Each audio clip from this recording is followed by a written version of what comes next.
of the National Consultative Committee that crisscross the entire length and breadth of this country, sounding people's opinion, getting to know their, feel their pulse, talk to them, hear from them, and then they gave the soldiers a 2-year transition period. This is the point of departure, the 2-year transition period. What happened within the 2 years? Sedi was here. We were all part of this. The 2 years saw more development projects than the whole of the 30 years of the last political order. So Gambians begin to come to terms with the new order of things. They begin to understand where the then lieutenants were coming from, their concept, their idea. You see, revolutions are never an end in themselves. They are a stepping stone to achieving greater objectives and goals that have been set. So the development projects that have been established within the 2 years of the transition period convince Gambians that indeed, yes, they are soldiers with a difference, and they have indeed come to deliver. So the intervening years, from 2 years after the transition period now to the birth of the Second Republic up to now, we've seen only the intensification of development activity. These were indeed very eventful days now. And more importantly, at a time when the rest of the world shunned us, for reasons best known to them. Sedi told you that President Jammeh had an interview with Elizabeth Ohini then. And then he said, Gambia is not going to be the breadbasket of the West. We are going to feed ourselves, we are going to develop agriculture, we are going to do this, we are going to do that, we are going to do that. Yes, how? It was a matter of time. But today, nobody is asking how. Nobody is asking why. Nobody is asking when.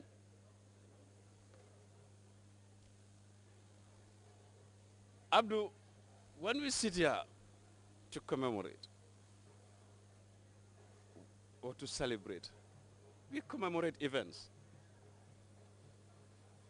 We commemorate the lives of people, of events. But why? Because of the impact they bring to bear. They change the course of history. There is no doubt about that. July 22nd, since then, things have never been the same. The geopolitical, socio-economic landscape of this country has been changed for good. And believe me, building on the momentum is what is in it. We've just concluded the first leg of the 2011 presidential dialogue. Though. Coming in a campaign year 2011, you got to know that it's campaign year. Well, I read the paper shortly before we left. Some members of the opposition were expressing concern that the opportunity may be abused and misused, used for political expediency, campaigns and all these things. Said, no, we are not going to come on campaign. The president made this 1 year ago that he is not going on the campaign trail. This is a constitutional requirement. He's got to do it at least once every year. Got to meet the people, talk to them, listen to them. Let me just intervene here. Look, despite the fact that the president has said that he will not use this tour as a to use it as a political platform, you cannot entirely divorce the president from politics. You know, any opposition party thinking in those terms, is being naive. Even if the president doesn't campaign, there are supporters of the president who will talk in terms of politics. For God's sake, he's the leader of this country. And indeed, they have rallied behind him during the 10-day tour. We have just concluded that the first leg of the tour. I just want to announce that we are seeing the president approaching the ground here. Keva, I just wanted to say that the I-22 at the entrance of Banjul epitomizes the whole development initiatives we are talking about here. And the whole revolution is a symbol. It has given a facelift to Banjul. Look, look. Let's look at this slogan: from the city of darkness to the city of light. Yes. No. Look at it this way. Look at every major city in the world. They have a symbol that shows you that identifies the city.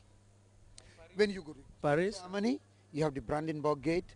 When you go to Paris, you have the Arc de Triomphe. When you go to and the Eiffel Tower. When you go to Statue of Liberty in the U.S.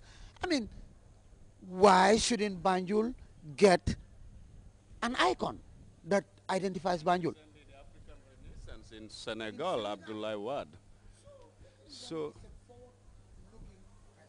he's a forward-looking president who sees into the future. You know what happened when you are surrounded by two people who witness the events unfold before their eyes with their vast experience and so. You tend to have a certain kind of a debate here. You analyze things and try to put them into proper context. And certainly you cannot stop these people because they are vast. You know, they have vast experience. They witness this thing. But the president has arrived, Mr. Keva. at the July, at the Arch 22, it marks the high point of this occasion. Here he has disembarked, greeting being received by the Vice President of the Republic of the Gambia, Her Excellency Dr. Aissatou Njie Sedi. The President is now about to take the national salute, and soon after that, activities proper will begin here. That's the President taking the national salute.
Well, shortly before we announced the President's arrival,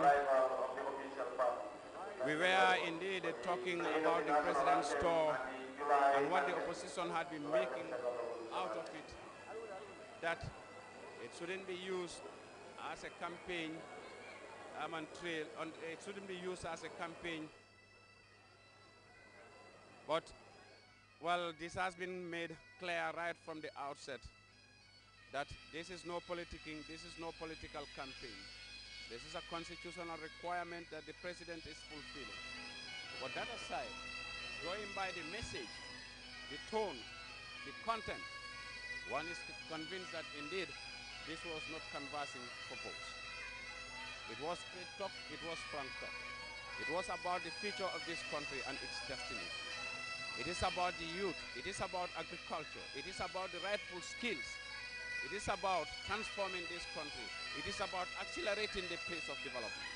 That has been the message. But agriculture had been of particular significance to the President.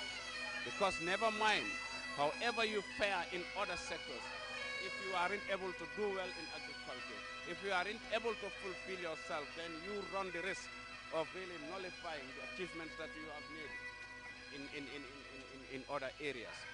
Because your independence cannot be guaranteed. Your sovereignty cannot be guaranteed in the face of famine and hunger, in the face of food insecurity in the household and at the national level. This has been the thrust of the President's message. The young Gambians, the young people for that matter, the cream of this society, the most critical population bracket in this country, must take the lead role in this development process. We have to take the frontline role. What is he saying? We have to acquire the right type of skills. Alhaji Modou Diouf, the message had always consistently been the same. The mindset that we have inherited from the erstwhile political system really did not augur well for our drive to development. It had to be changed. But 17 years now, the President had been lamenting the same urge. But he himself had admitted that changing the mindset is the most daunting aspect of this revolution, the most difficult part of it. Putting up the structures and really trying to ease the pressures on livelihood. had seen significant